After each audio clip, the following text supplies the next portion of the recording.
श्री स्वामी समर्थ। नमस्कार मित्रांनो, आजचा आपला व्हिडिओ आहे गुढीपाडव्याच्या दिवशी करा हा सोपा उपाय, वर्षभर तिजोरी पैशांनी भरलेली राहील। तर मित्रांनो, हिंदू धर्मशास्त्रानुसार गुढीपाडवा हा हिंदू धर्मातील मोठा सण आहे। गुढीपाडवा हा हिंदू पंचांगानुसार वर्षाचा पहिला दिवस मानला जातो।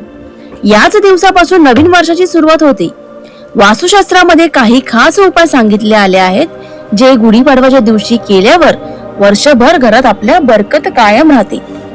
तर मित्रांनो, गुढीपाडवा हा हिंदू धर्मातील मोठा सण आहे। याच दिवसापासून नवीन वर्षाला प्रारंभ होतो। महाराष्ट्रासह देशभरात गुढीपाडव्याचा सण मोठा उत्साह साजरा केला जातो। गुढीपाडव्याच्या दिवशी गुढी उभारून आणि पुरणपोळी करून नवीन वर्षाचं उत्साहात स्वागत केलं जातं। येणारं नवीन वर्ष आपल्याला सुखा समाधानाचं जावं, भरभरीटाचं जावं। नवीन वर्षामध्ये सर्व गोष्टी आपल्या मनासारख्या घडाव्यात, यासाठी आपली प्रगती व्हावी अशी सर्वांची इच्छा असते। त्यासाठी वास्तुशास्त्रात काही उपाय सांगितले आहेत। हे उपाय गुढीपाडव्याच्या दिवशी करण्याचा सल्ला देण्यात आला आहे। हे उपाय जर गुढीपाडव्याच्या दिवशी केले तर घरातील सर्व प्रकारची नकारात्मक शक्ती ही नष्ट होते, उत्तम आरोग्य आणि धनसंपदा लाभते अशी मान्यता आहे। चला तर मग आपण हे पाहूया, या उपायांबद्दल थोडी माहिती जाणून घेऊया। तर गुढीपाडव्याच्या दिवशी सकाळी लवकर उठावं, आंघोळ करून देवाची पूजा करावी। पूजा झाल्यावर घराच्या मुख्य दरवाजाची स्वच्छता करावी। एक गोष्ट लक्षात ठेवा, वास्तुशास्त्रामध्ये तुमच्या घराच्या मुख्य दरवाजाला खूप महत्व आहे, कारण तुमच्या घराचा मुख्य दरवाजा हा ऊर्जेचा सर्वात मोठा स्रोत असतो। याच दरवाजातून घरात नकारात्मक आणि सकारात्मक ऊर्जा प्रवेश करत असते। त्यामुळे लक्षात ठेवा, गुढीपाडव्याच्या दिवशी मुख्य दरवाजाची स्वच्छता झाल्यानंतर एक तांब्याभर पाणी मुख्य दरवाजाच्या जवळ ठेवा। हा तांब्या शक्यतो पितळ, तांबा या धातूचा असावा।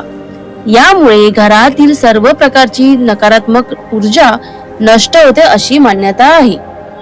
या उपायामुळे वर्षभर घरात कधीही पैशाची कमी जाणवत नाही, तिजोरी पैशांनी भरलेली राहील, तसेच हातात आलेला पैसा टिकून राहतो, तसेच घराला स्थैर्य प्राप्त होते अशी मान्यता आहे।